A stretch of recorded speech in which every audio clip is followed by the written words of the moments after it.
All right, let's jump right in. Today, we're going to talk about a massive shift that's redefining the digital economy in the Gulf.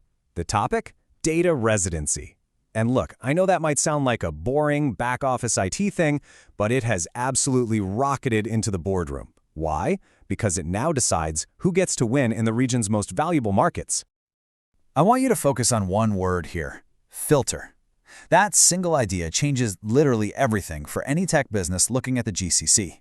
It means before you even get to pitch your cool features or your great pricing, you have to answer one question first.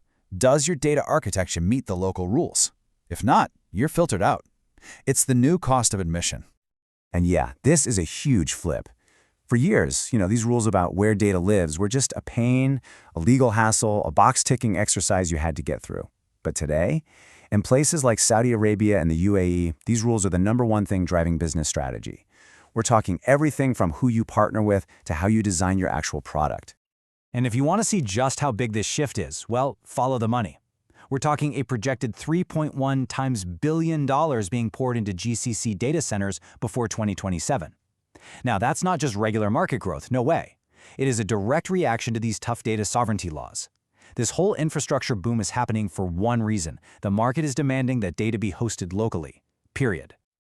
Okay, so let's just cut to the chase here. Data residency compliance, it's the new, non-negotiable barrier to entry if you want to play in the GCC's big leagues. If you can't promise that your cloud services are compliant with local laws, you are effectively locked out of government contracts, the entire financial sector, and any critical infrastructure projects. It's that simple. All right, let's get into the specifics, and we'll start with a key market, Saudi Arabia. The kingdom's approach is crystal clear. They use a sector-based model, so there's really no gray area. For certain industries, the rules are just ironclad. And when I say specific, I mean really specific. You want to work with banks? The Saudi Central Bank, that's SAMA, and the Capital Market Authority, the CMA, they both demand that you host in-country. Bidding on a government project? The CST, which is the big IT authority, says you have to be a registered local provider. What's the bottom line here? It means all that important public sector data has to stay right there, within Saudi borders, creating a closed market where only certified local players can even compete.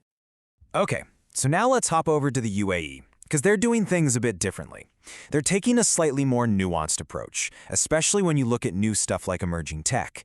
They use what you'd call a tiered model to sort and manage their data. So, you can see they've got kind of a two-pronged strategy. First, lock down the financial sector. It's booming, so the central bank says all customer and payment data stays put. But second, and this is really forward-thinking, they've set up different tiers for Internet of Things data. So if you're, say, a smart city developer, your whole system has to be smart enough to tell the difference between regular data and sensitive data. Because anything that's labeled secret or confidential, it cannot leave the UAE. In this slide, it just lays it out perfectly.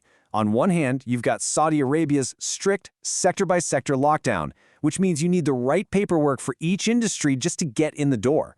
On the other hand, you have the UAE's tiered system, which forces your architects to build systems that can actually separate data by how sensitive it is. And I gotta tell you, understanding this difference isn't just trivia. It's absolutely mission-critical if you want to succeed there. So you're probably asking, why all this? And why now? Well, it's not happening in a vacuum. This move away from just ticking boxes to making it a core part of strategy is partly a response to new security threats, for sure. But it's also about something bigger, a national drive for what you'd call digital sovereignty, for building strong, self-sufficient digital economies. And all of this has totally changed the game for providers. It used to be enough to just promise good uptime. That's just table stakes now. Today, the whole conversation is about governance. Having credentials like ISO 27001, which is kind of the global gold standard for security, that's not a nice to have anymore. It's a requirement. The real selling point now? It's becoming a compliant shield for your clients, protecting them from the massive fines and risks that come with breaking these data rules. So, let's bring this all together. Think of it like building a house. If you're building a digital business in the GCC, data residency is your foundation. It's the concrete slab you pour first. Everything else, your products, your sales team, your marketing, it's all built right on top of that. And here is the most important takeaway, really. This is so much bigger than just an IT problem now. Data residency shapes your cloud architecture, it dictates your choice of partners, it influences how you design your product, and at the end of the day, it determines how much money you can actually make in the region.